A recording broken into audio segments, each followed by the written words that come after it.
Hi friends, welcome to Jasna's kitchen.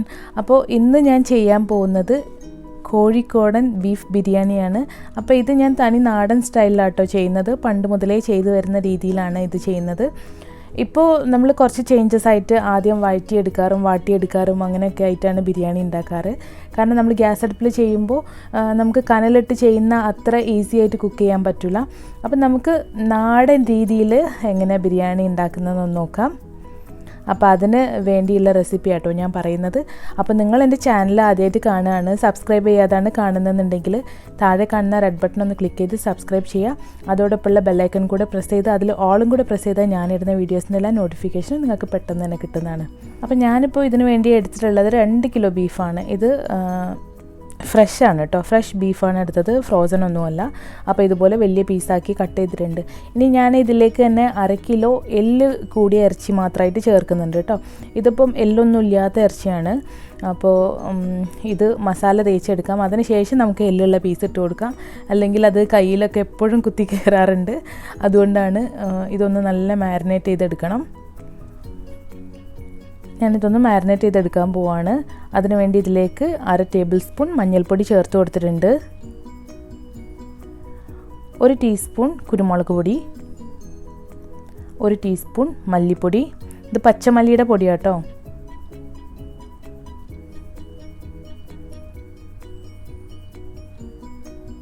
ഇനി 1 teaspoon garam മസാലയുടെ പൊടി. ഇനി നമുക്ക് 1 ചെറുനാരങ്ങ മുഴുവനായിട്ടൊന്ന് ഇതിലേക്ക് നന്നായി പീഞ്ഞ് കൊടുക്കാം കേട്ടോ.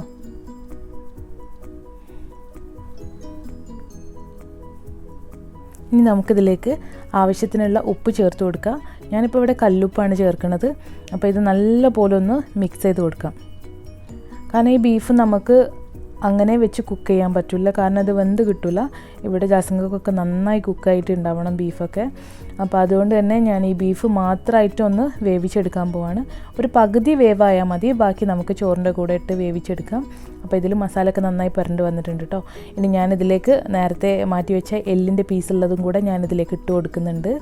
അപ്പോൾ അത് എല്ലോട് കൂടിയുള്ള ഇറച്ചിയാണ് കേട്ടോ. അപ്പോൾ അതിവിടെ കുറേ അങ്ങനെ എല്ലോട് കൂടിയുള്ളത് ഇഷ്ടമല്ല. അപ്പോൾ അതുകൊണ്ടാണ് ഞാൻ ഇങ്ങനെ തന്നെ വേറെ വേറെ ആയിട്ട് വാങ്ങിച്ചതാണ്. അപ്പോൾ അതുകൂടെ ഇതിലേക്ക് ഞാനൊന്ന് ചേർത്ത് കൊടുത്തിട്ടുണ്ട്. അപ്പോൾ അതൊന്ന് കുക്ക് ചെയ്യാൻ വേണ്ടി വെച്ചിട്ടുണ്ട് കേട്ടോ. ഇനി ഞാനിത് ഉണ്ടാക്കുന്നത് ജീരകശാല റൈസിലാണ്, വയനാടൻ കൈമ റൈസാണിത്. അപ്പോൾ ഇതുപോലെ പാക്കറ്റ് വാങ്ങിക്കാൻ കിട്ടും.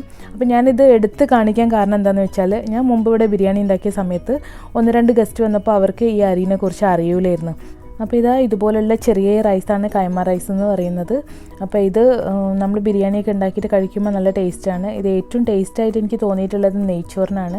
നമ്മൾ ഗീ റൈസ് ഉണ്ടാക്കില്ലേ, ആ സമയത്ത് ഈ റൈസ് ഉപയോഗിച്ച് ഉണ്ടാക്കുകയാണെങ്കിൽ നല്ല ടേസ്റ്റ് ആയിരിക്കും ഗീ റൈസ് കഴിക്കാനായിട്ട്. എനിക്ക് ബസ്മതി റൈസിനേക്കാളും നല്ലതായി തോന്നിയത് ഗീ റൈസിന് ഈ കൈമ റൈസ് തന്നെയാണ്. നമ്മൾ കോഴിക്കോട് എന്തുണ്ടാക്കുമ്പോഴും ബിരിയാണി ആണെങ്കിലും നെയ്ച്ചോറാണെങ്കിലും ഒക്കെ ഇതിൽ തന്നെ ഉണ്ടാക്കുക. അപ്പോൾ ഇതൊന്ന് ഞാൻ കഴുകി ഒന്ന് വെള്ളത്തിൽ കുതിർത്ത് വെച്ചിട്ടുണ്ട്. അപ്പോൾ നമുക്ക് ചോറിനുള്ള വെള്ളം ഇവിടെ വെച്ചിട്ടുണ്ട് ഞാൻ. അപ്പോൾ ഞാൻ ചെറിയ തീയിൽ തന്നെ അതിട്ട് വെച്ചതാണ്. അപ്പോൾ അതൊന്ന് നന്നായി തിളച്ച് വരണമല്ലോ. അപ്പോൾ അപ്പോഴേക്ക് നമുക്ക് ബാക്കിയുള്ള പണികൾ ചെയ്യാം. അപ്പോൾ ഇതിൽ ആവശ്യത്തിനുള്ള ഉപ്പ് ചേർത്ത് കൊടുത്ത് അതൊന്ന് തിളപ്പിക്കാൻ വേണ്ടി വെച്ചിട്ടുണ്ട് കേട്ടോ. ഇനി നമുക്ക് ബിരിയാണിയുടെ മസാല റെഡിയാക്കി എടുക്കാം. അതിനുവേണ്ടി ഞാനിപ്പോൾ ഒരു 6 സവോള ഇവിടെ കട്ട് ചെയ്തെടുത്തിട്ടുണ്ട്. ഇതിലേക്ക് ആവശ്യത്തിനുള്ള ഉപ്പ് ചേർത്ത് കൊടുത്തിട്ടുണ്ട്. ഒരു 5 തക്കാളി ഞാൻ എടുത്തിട്ടുണ്ട്. ഇനി കുറച്ച് ഇഞ്ചി, വെളുത്തുള്ളി, പച്ചമുളക്. അപ്പോൾ ഇത് പച്ചമുളക് നമ്മളെ എരിവിനനുസരിച്ച് നമുക്ക് ആവശ്യമുള്ള എടുക്കാം കേട്ടോ. 2 കുടം വെളുത്തുള്ളി എടുത്തിട്ടുണ്ട്. പിന്നെ ഇഞ്ചി ഇത്രയും എടുത്തിട്ടുണ്ട്. അപ്പോൾ ഇതൊന്ന് ക്രഷ് ചെയ്തെടുത്തിട്ടുണ്ട്. നല്ല പേസ്റ്റായി പോകേണ്ട ആവശ്യമൊന്നുമില്ല കേട്ടോ, ഇതുപോലെ ചതച്ചെടുത്താൽ മതി. ഇതിലേക്ക് ഒരു 2 ടേബിൾ സ്പൂൺ നിറച്ച് തൈര് ചേർത്ത് കൊടുക്കാം. നിങ്ങൾ കപ്പ് വാങ്ങിക്കുന്നതാണ് ചേർക്കുന്നതെന്നുണ്ടെങ്കിൽ 1 കപ്പ് തൈര് ചേർത്താൽ മതി. 1 ടേബിൾ സ്പൂൺ നെയ്യ് ചേർത്ത് കൊടുക്കുന്നുണ്ട്. ഈ നെയ്ക്ക് പകരമായിട്ട് നിങ്ങൾക്ക് വേണമെങ്കിൽ ഓയിൽ ചേർത്ത് കൊടുക്കാം കേട്ടോ. ഞാൻ ഇവിടുന്ന് പൊതുവേ ബീഫ് വാങ്ങിക്കുമ്പോൾ നെയ്യ് കുറവായിരിക്കും. അപ്പോൾ അതുകൊണ്ടാണ് ഞാൻ ഇതിലേക്ക് നെയ്യ് ചേർത്ത് കൊടുത്തത്. അപ്പോൾ ഇനി നല്ല പോലെ ഒന്ന് കുഴച്ചെടുക്കുക. ഇതിലേക്ക് ആവശ്യത്തിനുള്ള കറിവേപ്പില, മല്ലിയില, പുതിനയില ചേർത്ത് കൊടുക്കാം. ഇനി നമ്മുടെ ബീഫ് ഇവിടെ വെന്ത് വന്നിട്ടുണ്ട് കേട്ടോ. അപ്പോൾ ഒരു 1/4 ഭാഗം വേവായിട്ടുണ്ട്. ഇത് കണ്ടോ, ഈ ഒരു പാകത്തിന് വന്നിട്ടുണ്ട്. അപ്പോൾ ഇനി നമുക്ക് ഈ ബീഫും കൂടെ ഇതിലേക്ക് ചേർത്ത് കൊടുക്കുക. ഒന്ന് മിക്സ് ചെയ്ത് കൊടുക്കുക കേട്ടോ. നല്ലപോലെ കുഴക്കൊന്നും വേണ്ട, ഒന്ന് ജസ്റ്റ് ഒന്ന് കൈ കൊണ്ട് തന്നെ നല്ലപോലെ മിക്സ് ചെയ്ത് കൊടുക്കുക. പിന്നെ ഞാനിപ്പോൾ ഇത് ചെയ്യുമ്പോൾ ഗ്ലൗസ് ഇട്ട് എന്തുകൊണ്ടാണെന്ന് വെച്ചാൽ ഈ പച്ചമുളകൊക്കെ കയ്യിലായാലും എനിക്ക് പെട്ടെന്ന് കൈ തന്നെ എരിയാറുണ്ട്. അപ്പോൾ അതുകൊണ്ടാണ് ഞാനൊരു ഗ്ലൗസ് ഇട്ടത്. കാരണം ഇത് നന്നായി തിരുമ്മിയെടുക്കണം, അപ്പോഴാണ് അതിൻ്റെ ടേസ്റ്റ് വരുന്നത്. ഇതിലേക്ക് നമുക്ക് 1 ടേബിൾ സ്പൂൺ ഗരം മസാലയുടെ പൊടി ചേർത്ത് കൊടുക്കാം. അപ്പോൾ ഇതും നല്ലപോലെ ഒന്ന് മിക്സ് ചെയ്തെടുക്കാം കേട്ടോ. ഇനി മഞ്ഞൾപ്പൊടി പോരാന്നുണ്ടെങ്കിൽ കുറച്ചുകൂടെ ചേർത്ത് കൊടുക്കുക കേട്ടോ. അപ്പോൾ ഞാനിപ്പോൾ ഇതിൽ മഞ്ഞൾ നല്ല കുറവായിട്ടാണ് എനിക്ക് കാണുന്നത്. അപ്പോൾ അതുകൊണ്ട് തന്നെ ഒരു 1/4 ടീസ്പൂണും കൂടെ മഞ്ഞൾപ്പൊടി ഞാൻ ചേർത്ത് കൊടുക്കുന്നുണ്ട്. അപ്പോൾ ഉപ്പും പുളിയും എല്ലാം പാകത്തിനുണ്ടോ എന്ന് നോക്കുക. ശേഷം വേണമെങ്കിൽ ചെറുനാരങ്ങ ഒഴിച്ചു കൊടുക്കുക കേട്ടോ. ബീഫ് ഉണ്ടാക്കുന്ന സമയത്ത് കുറേ തൈര് ചേർക്കേണ്ട ആവശ്യമില്ല. ഇതിലേക്ക് ഞാൻ 1 ടേബിൾ സ്പൂണും കൂടെ നെയ്യ് ചേർത്ത് കൊടുക്കുന്നുണ്ട്. അപ്പോൾ ഇറച്ചിയൊക്കെ നമ്മൾ ചേർത്തില്ല, അപ്പോൾ നെയ്യിൻ്റെ അളവ് കുറവാണതിൽ. അപ്പോൾ 1 ടേബിൾ സ്പൂണും കൂടെ നെയ്യ് ചേർത്ത് ഒന്ന് നല്ലപോലെ മിക്സ് ചെയ്തെടുക്കുന്നുണ്ട്. അപ്പോൾ ഇതൊന്ന് മാറ്റി വെച്ചിട്ടുണ്ട്. നമ്മുടെ വെള്ളം ഇപ്പോൾ ചൂടായി വരുന്നുണ്ട്. ഇതിലേക്ക് കുറച്ച് പട്ട, ഗ്രാമ്പു, ഏലക്കായ ചേർത്ത് ഒന്ന് തിളപ്പിച്ചെടുക്കാൻ പോവാണ്.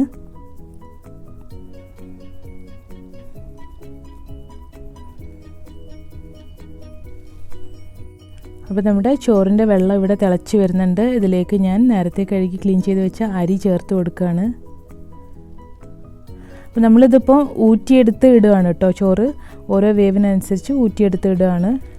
പിന്നെ ഈ അരി ഇട്ട് കഴിഞ്ഞാൽ ഒന്ന് ചൂട് പിടിച്ചാൽ നന്നായി ഒന്ന് ഇളക്കി കൊടുക്കണം കേട്ടോ അടിയിൽ. അല്ലെങ്കിൽ പെട്ടെന്ന് തന്നെ ഈ അരിയൊക്കെ അടിയിൽ ഇങ്ങനെ പിടിച്ചിരിക്കും, കട്ട പിടിച്ച പോലെ ഇരിക്കും. അപ്പോൾ അതുകൊണ്ട് തന്നെ അരി ഇട്ട് കഴിഞ്ഞാൽ ഒന്ന് നന്നായി ഇളക്കി കൊടുക്കുക. ഇനി ഇതിലേക്കും ഞാൻ 1 ചെറുനാരങ്ങ പിഴിഞ്ഞൊഴിച്ച് കൊടുക്കുന്നുണ്ട് കേട്ടോ.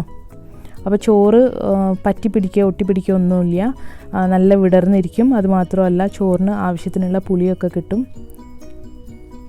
അപ്പോൾ ഇനി അതൊന്ന് വെന്ത് വരട്ടെ. അപ്പോഴേക്കും ഞാൻ കുറച്ച് കസ്കസും തേങ്ങ എടുത്തിട്ടുണ്ട്. ഒരു 1/4 കപ്പ് തേങ്ങയും 1 ടേബിൾ സ്പൂൺ കസ്കസുമാണ് അത്. അപ്പോൾ ഇതൊന്ന് നല്ലപോലെ ഒന്ന് അരച്ചെടുക്കുക കേട്ടോ. എന്നിട്ട് നമുക്ക് ഈ മസാലയിലേക്ക് ഒഴിച്ചു കൊടുക്കാം. അതോടൊപ്പം തന്നെ ഈ മസാല ഒന്ന് ചൂട് പിടിക്കാൻ വേണ്ടി ഞാൻ അടുപ്പിലോട്ട് വെച്ചിട്ടുണ്ട്. അപ്പോൾ ഇതൊന്ന് ചൂടായി വരട്ടെ. അപ്പോഴേക്കും നമ്മൾ ചോറും വെന്ത് വരും. നമുക്ക് താഴെ ഇടാൻ ഇവിടെ കനൽ ഇടാൻ പറ്റില്ലല്ലോ, അപ്പോൾ അതുകൊണ്ടാണ് ഞാനിങ്ങനെ ചെയ്യുന്നത് കേട്ടോ. അപ്പോൾ ഇത് നല്ലപോലെ ഒന്ന് മിക്സ് ചെയ്തെടുക്കാം.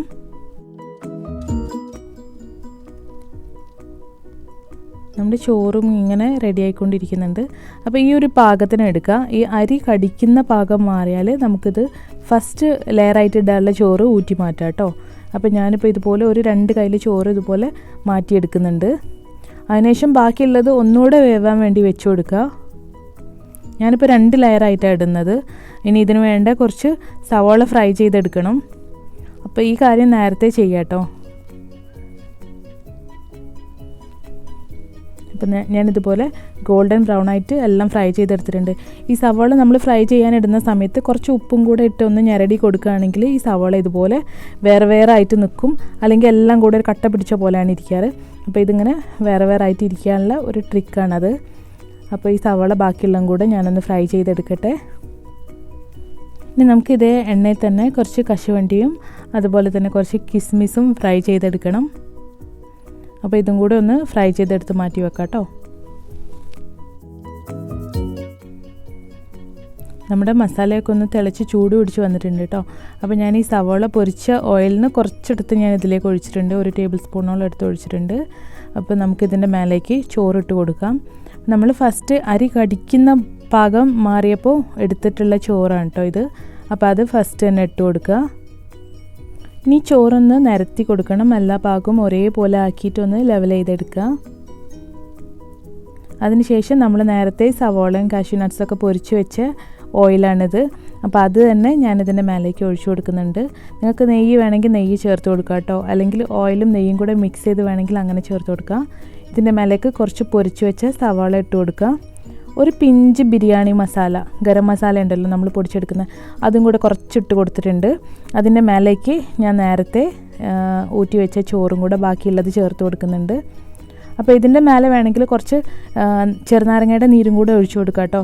പക്ഷേ ഞാനിപ്പം ചോറിൽ ചേർത്തുകൊണ്ട് ഇതിന് ആവശ്യത്തിനുള്ള പുളിയുണ്ട്, അപ്പോൾ അതുകൊണ്ട് മാത്രം ഞാൻ ചേർക്കുന്നില്ല. അപ്പോൾ ഇതിലേക്ക് മേലെയും കുറച്ച് ഇതുപോലെ സവാളയും കശുവണ്ടിയും കിസ്മിസൊക്കെ പൊരിച്ചത് ഇട്ട് കൊടുക്കുക. കുറച്ച് ഞാൻ മാറ്റി വെച്ചിട്ടുണ്ട് കേട്ടോ, നമുക്ക് ലാസ്റ്റ് ചോറൊക്കെ റെഡിയായി കഴിയുമ്പോൾ ഒന്ന് മേലെ ഗാർണിഷ് ചെയ്യാൻ വേണ്ടിയാണ്. അപ്പോൾ ഇതുപോലെ ഒന്ന് ഇട്ട് ഇനി നമുക്കിതൊന്ന് ദം ചെയ്തെടുക്കണം. അപ്പോൾ അതിന് വേണ്ടി ഞാനിവിടെ ഫോയിൽ വെച്ചാണ് അടച്ചു കൊടുക്കുന്നത്. അപ്പം നിങ്ങൾക്ക് വേണമെങ്കിൽ ഇത് മൈദ വെച്ച് അടച്ചു കൊടുക്കാം കേട്ടോ. ഞാൻ ചില സമയത്ത് അങ്ങനെയും ചെയ്യാറുണ്ട്, ചില സമയത്ത് ഇതുപോലെയും ചെയ്തെടുക്കാറുണ്ട്. അപ്പോൾ ഈ ഫോയിൽ വെച്ച് നല്ല പോലെ ഒന്ന് ടൈറ്റാക്കി എടുക്കുക സൈഡൊക്കെ. അതിനുശേഷം ഇതുപോലെ ഞാൻ മൈദ വെച്ച് സീൽ ചെയ്യാറുണ്ട് കേട്ടോ ചില സമയത്ത്.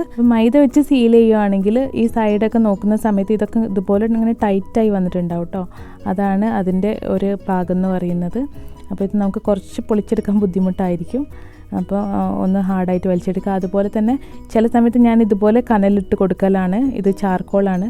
അപ്പോൾ ഇത് നല്ല പോലെ ഒന്ന് കത്തിച്ചെടുക്കുക. ഈ ഫോയിൽ കൊണ്ട് ഞാൻ ഈ ചെമ്പ് നന്നായി ഒന്ന് കവർ ചെയ്തിട്ടുണ്ട്. അതിൻ്റെ മേലത്തെ മൂടിയും ഞാൻ ഇതുപോലെ ഒന്ന് ഫോയിൽ വെച്ച് കവർ ചെയ്തിട്ടുണ്ട്, അല്ലെങ്കിൽ അതൊക്കെ കരിഞ്ഞു പോകും. അതിൻ്റെ മേലെ ഞാൻ ഇതുപോലെ കനലിട്ട് കൊടുത്തിട്ടുണ്ടായിരുന്നു. അപ്പോൾ ഈ കനലിട്ട് കൊടുക്കുന്ന കേട്ടോ അതിൻ്റെ പെർഫെക്റ്റ് രീതി എന്ന് പറയുന്നത്. അപ്പോൾ ഇത് ഒരു 20 മിനിറ്റ് ഒന്ന് നന്നായി ഒന്ന് ആവി വന്നിട്ടുണ്ട്. അതിനുശേഷം ഒരു 10 മിനിറ്റ് തീ ഓഫ് ചെയ്ത് വെച്ചതായിരുന്നു. ഇപ്പോൾ ഞാൻ ബിരിയാണി തുറന്ന് നോക്കിയിട്ടുണ്ട്. അപ്പോൾ നല്ല സ്മെല്ലാട്ടോ. ഇത് ദമ്മ് ചെയ്യുന്ന സമയത്ത് ഇതിൻ്റെ പുറത്ത് സീലൊക്കെ പൊട്ടിയിട്ട് വരും സ്മെല്ല്. അപ്പോൾ നല്ല സ്മെല്ലാണ്. അപ്പോൾ നമ്മുടെ റൈസൊക്കെ പാകത്തിന് കുക്കായിട്ടുണ്ട്, വെന്ത് ഉടഞ്ഞു പോയിട്ടൊന്നുമില്ല, കറക്റ്റ് വേവാണ്. അപ്പോൾ ഇനി ഇത് ഒന്ന് വിളമ്പിയെടുക്കുകയാണ്. അപ്പോൾ ഈ ചോറ് വിളമ്പിയെടുക്കുന്ന രീതിയിലും കുറച്ച് വ്യത്യാസമുണ്ട് കേട്ടോ. അപ്പോൾ ഈ ചോറ് വിളമ്പിയെടുക്കുമ്പോൾ ഫസ്റ്റ് താഴത്തതും മേലത്തതും കൂടെ ഒന്ന് നന്നായി ഒന്ന് മിക്സ് ചെയ്തെടുക്കുക. കാരണം താഴെയുള്ള ഭാഗത്തൊക്കെ നന്നായി മസാലയുടെ കളറൊക്കെ പിടിച്ചിട്ടുണ്ടാവും. അപ്പോൾ അതുകൊണ്ട് തന്നെ നമ്മളൊന്ന് ഇതിന് വേറെ കളറൊന്നും ചേർത്ത് കൊടുക്കാറില്ല. ഞാൻ കണ്ടിട്ടുണ്ട് ചില ആളുകളൊക്കെ മഞ്ഞൾപ്പൊടിയും തേങ്ങാപ്പാലൊക്കെ മിക്സ് ചെയ്ത് ഒഴിച്ചു കൊടുക്കാറുണ്ട് കളറായിട്ട്. ചിലർ കുങ്കുമം ഒഴിച്ചു കൊടുക്കാറുണ്ട്, ചിലർ ബിരിയാണി കളറ് ചേർക്കാറുണ്ട്. പക്ഷേ ഇവിടെ നമ്മളൊന്നും ചേർത്തിട്ടില്ല. ഈ മസാലയിലുള്ള മഞ്ഞൾപ്പൊടിയുടെ കളറാണ് ഈ റൈസിലേക്കും വന്നത്. അപ്പോൾ നമുക്കിത് ചൂടോട് കൂടി തന്നെ ഇതൊക്കെ മാറ്റിയെടുക്കാം കേട്ടോ. നല്ല ആവി പറക്കുന്നുണ്ട്, നല്ലൊരു സ്മെല്ലും ഉണ്ട് കേട്ടോ. അപ്പോൾ നിങ്ങൾ ഇങ്ങനെ ഉണ്ടാക്കിയിട്ടില്ലെങ്കിൽ ഇതുപോലെ ഒന്ന് ഉണ്ടാക്കി നോക്കാം കേട്ടോ. അപ്പോൾ ഈ ചോറൊക്കെ നമുക്കിതിൻ്റെ മേലെ നിന്ന് മാറ്റിയെടുക്കാം. പിന്നെ കോഴിക്കോട്ടുകാരുടെ സ്പെഷ്യാലിറ്റി എന്ന് പറയുന്നത് നമ്മൾ ഈ ചോറൊക്കെ വിളമ്പുന്നതിൽ ഒരു പ്രത്യേകത ഉണ്ട്. നമ്മൾ ഈ ചോറും മസാലയും വേറെ വേറെ ആയിട്ടാട്ടോ വിളമ്പിയെടുക്കാറുള്ളത്.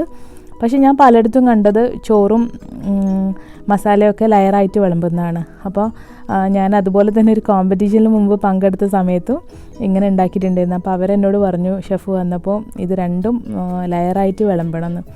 കണ്ടോ, നമ്മുടെ മസാലയൊക്കെ നല്ല പെർഫെക്റ്റായിട്ട് വന്നിട്ടുണ്ട് കേട്ടോ. ഒരുപാട് നെയ്യൊന്നും ഇല്ല അതിൽ, ആവശ്യത്തിനേ ഉള്ളൂ. അപ്പം അധികം നെയ്യൊന്നും ഇല്ലാത്ത ബിരിയാണിയാണ്. കണ്ടോ, എല്ലാം നല്ല പെർഫെക്റ്റായിട്ട് വന്നിട്ടുണ്ട്. അപ്പോൾ നമ്മുടെ നാടൻ ബീഫ് ബിരിയാണി ഇവിടെ റെഡി ആയിട്ടുണ്ട് കേട്ടോ. അപ്പോൾ നല്ല സ്മെല്ലുണ്ട്, കഴിക്കാനുള്ള ആഗ്രഹമുണ്ട്. അപ്പോൾ എല്ലാവരും ഇവിടെ റെഡി ആയിട്ടിരിക്കുകയാണ്. അപ്പോൾ അതിന് മുൻപേ ഞാൻ കുറച്ച് ഫോട്ടോസൊക്കെ ഒന്ന് എടുക്കട്ടെ. നമ്മളിത് കനലിട്ട് ചെയ്തുകൊണ്ട് തന്നെ നല്ല ശരിക്കും നാട്ടിൽ നിന്ന് നമ്മൾ കഴിക്കുന്ന അതേ പെർഫെക്റ്റ് ടേസ്റ്റാണ് വന്നത്. അപ്പോൾ ഞാൻ ഈ ചോറൊന്ന് വിളമ്പി കൊടുക്കട്ടെ. ഇനി നമുക്കിതിൻ്റെ ഒരു സൈഡിലേക്ക് മസാല വെച്ച് കൊടുക്കാം കേട്ടോ. അല്ലെങ്കിൽ നിങ്ങൾക്ക് ലെയറായിട്ട് വിളമ്പണമെന്നുണ്ടെങ്കിൽ അങ്ങനെയും വിളമ്പിയെടുക്കുക. അപ്പോൾ നമ്മൾ ഈ ചോറും മസാല എല്ലാം കൂടെ മിക്സ് ആയിട്ടാണ് വരുന്നത്. നമ്മൾ കോഴിക്കോട് ബിരിയാണിയിൽ ഇതുപോലെ കുറച്ച് മസാലയൊക്കെ ഉണ്ടാവും. ചില ബിരിയാണിയൊക്കെ കഴിക്കുമ്പോൾ അതിൽ മസാല ഒന്നും ഉണ്ടാവാറില്ല, ഇതുപോലെ പീസുകൾ മാത്രമേ ഉണ്ടാവാറുള്ളൂ. ഇനി ഇതിലേക്ക് നമുക്ക് കുറച്ച് ചമ്മന്തി വെച്ച് കൊടുക്കുക. അപ്പോൾ ചമ്മന്തിൻ്റെ റെസിപ്പി ഞാൻ കാണിച്ചിട്ടില്ല കേട്ടോ. അപ്പോൾ പലരും എന്നോട് പറഞ്ഞ റെസിപ്പിയാണ്. അപ്പോൾ ഞാനതൊന്ന് ഇനി പോസ്റ്റ് ചെയ്യാം. കുറച്ച് തൈരും വെച്ചിട്ടുണ്ട്, തൈര് സാലഡാണ്. അതിൽ ഞാൻ കക്കിരിയും അതുപോലെ തക്കാളിയും ഉള്ളിയും ചേർത്ത് കൊടുത്തിട്ടേ ഉള്ളൂ. ഉണ്ടാവും, നല്ല വെന്ത് നല്ല കുക്കായിട്ടുണ്ട്, എല്ലാം നല്ല ടേസ്റ്റും ഉണ്ട് കേട്ടോ. അപ്പോൾ നിങ്ങൾ ഇതുപോലെ ഉണ്ടാക്കിയിട്ടില്ലെങ്കിൽ ഒന്ന് തീർച്ചയായിട്ടും ഉണ്ടാക്കി ട്രൈ ചെയ്ത് നോക്കുക.